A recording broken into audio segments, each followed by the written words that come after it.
Shabbat Shalom. So, I was asked just to say a few words about Pesach melodies. I think they asked me because I'm the Hazzan. So, I have a story I want to tell you, and then we'll do a few melodies. So I study Jewish ethics with a group of clergy every month, and each one of us has a chavruta, like a study partner, that we meet with once a week to study the particular ethic that we're studying. This month we were studying joy, coming up to the Seder. And we were all feeling how difficult it's going to be to have joy during this year's Seder. But I wanted to tell you the story of my chavruta, who's a rabbi, who lives in the New York area, and who recently went to a rally or a vigil, sort of a rally and a vigil. Recently there was a number of these along the East Coast, I think, maybe nationally, in support of the hostages. I think it was 6 months, marking the 6-month period. So he went to New York, and he went somewhere down in the lower west part of the city, and he said that he saw this really sort of provocative and difficult installation of cages and people in cages, showing what it must be like for the hostages to dwell in captivity for all of this time. And there were a bunch of speakers. I'm not sure if Hirsch Poland's mother was one of them. Many of you may have seen that Hirsch Poland's mother was named one of Time's most 100 important people this year. A lot of people are sharing that on social media. In any case, so he spent a few hours there, and then he, wearing his sort of taped on number of days since the hostages were captured, the number now in the high 100s, walking around the city. He made his way to Temple Emmanuel on 55th Street on the east side. Those of you who know New York maybe know Temple Emmanuel. It's one of the oldest, most historic synagogues, Reformed synagogues in New York City. It kind of resembles the Notre Dame Cathedral. In any case, they were having a dedication ceremony to restore a Holocaust-era Torah from the Czech Republic. So he spent some time there. It was a very difficult day for him. On the other side of the city, his daughter was shopping for wedding dresses with her friends because she's getting married soon and he's performing the wedding. So eventually they met up in the city for a late lunch or an early dinner, and the girls were sitting, showing him the pictures of the dresses that they were trying on and the joy that they experienced in this sort of life ritual, this milestone that they were enjoying for themselves. And he said that as he sat there listening to his daughter's stories about trying on the dresses and looking at the photos, that all he could think about was the hostages the same age in Gaza, unable to get out, unable to experience joy. And for him as a father of the bride performing the wedding, it was just a moment of deep paradox and dichotomy. And I thought that was a good intro for us to this holiday, because that's really what we're going to be experiencing on this Pesach. Rabbi Harris sent out in the Off the Bima email some suggestions for how to adjust, modify your Seder this year. Such modifications as having an empty chair for the hostages, having an extra cup of wine, maybe an empty cup for the hostages, along with Miriam's cup and Elijah's cup. There are many, many other rituals that people have come up with to honor the hostages. So a couple of songs that came to mind. Rabbi Annie Lewis, who works up in Gaithersburg with her husband, is also a rabbi, Yosef Goldman, Shari Torah, wrote this melody that goes with Avadim Hayinu.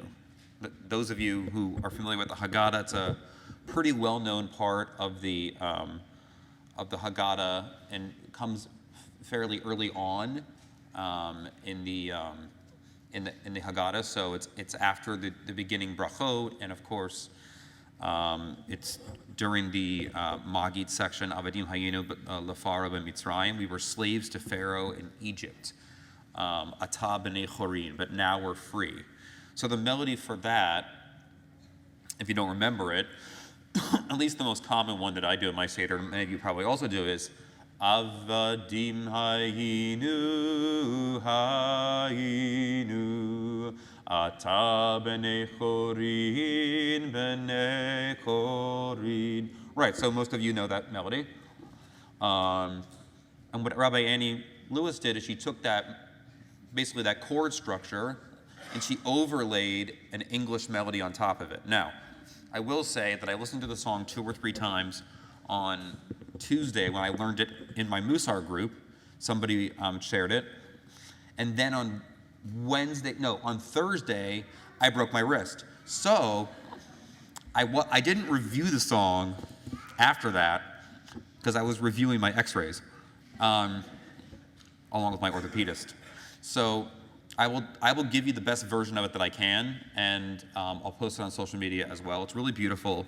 It overlays onto the melody of Avadim Hayinu, and it's very easy and repetitive.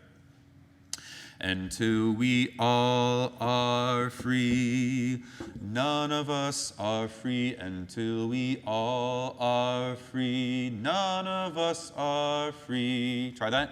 Until we all are free, none of us are free. Until we all are free, none of us are free. So if we can have this half of the room do that, and this half of the room do Avadim Hayinu, you can see how it overlays. So Avadim, until we all, 1, 2, 3. Until we Avadim Hayinu, none of us are free. Until we all are free, none of us are free. Until we all are free, none of us are free. Until we all are free, none of us are free. So there's one idea for you for the Seder, to combine the joy of Ata b'nei chorin, now we are free, with the sentiment that until the hostages are free,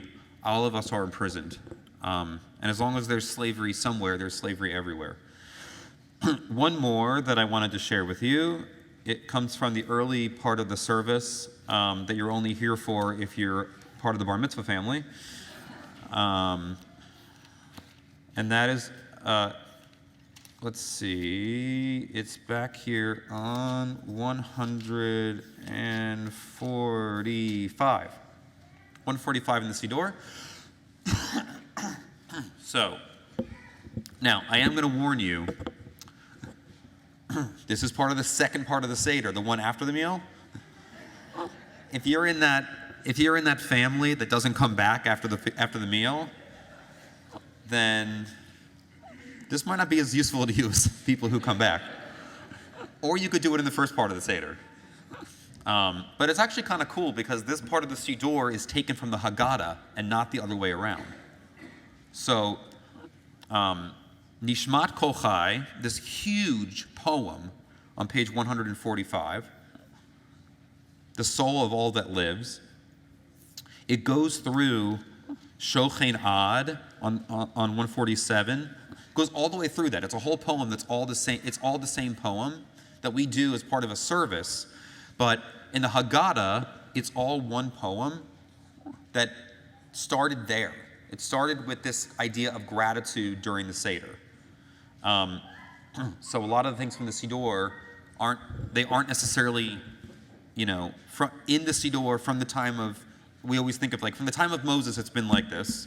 There's been a lot of different variations and additions and iterations of the Siddur over the centuries. Anyway, so on the second to bottom paragraph of 145, unfortunately there's no English, but I do this song often at Shabbat services. I didn't do it today, but I'm going to do it now. It's called Ilu Finu. So if you see the second to last paragraph on 145, you can do this in your Seder. So if you don't want to do the entire thing or read through the entire huge part of the text, which most people find to be kind of overwhelming or intimidating because it's a lot of Hebrew, you can simply do this 2-line section, which will encapsulate the whole idea of the entire piyut.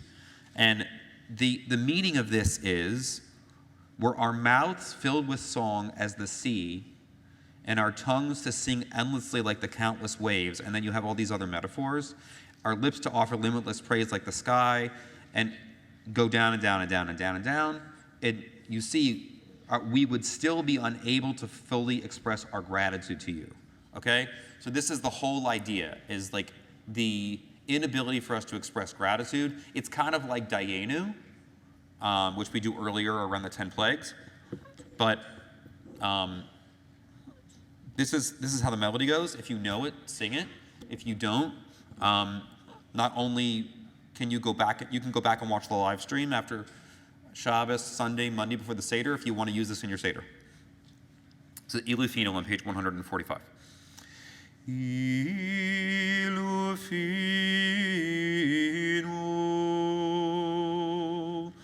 male shirakayam. Let's try that. Ilufino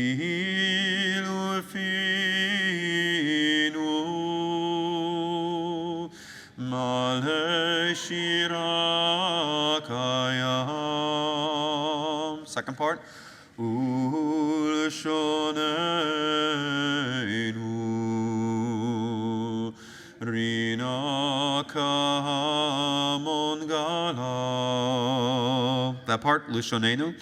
Ulshoneinu rinaka mongala. All together. Ilufinu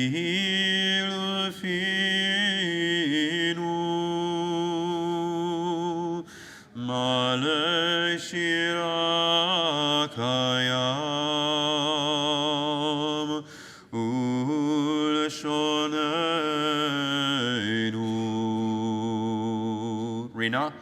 Rina kahamon galav.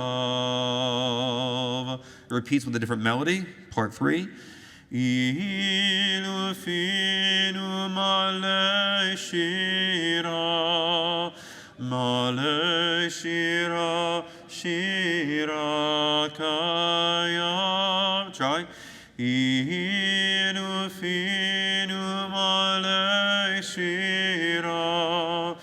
male shira shirakayam. Last part. Ilufinu male shirakayam. So if you find that meaningful amongst your other Pesach songs that you sing, feel free to use it. It's going to be a difficult and a very different night. We always ask, Mani Shana Halayla Hazzan Mikal Halaylot. Why is this night different from all other nights? Unfortunately, this year, we don't need to even ask that question. We know. And so do something at your Seder this year to honor the hostages. Do something to honor the innocent victims of this terrible war. And we pray for peace. Shabbat Shalom.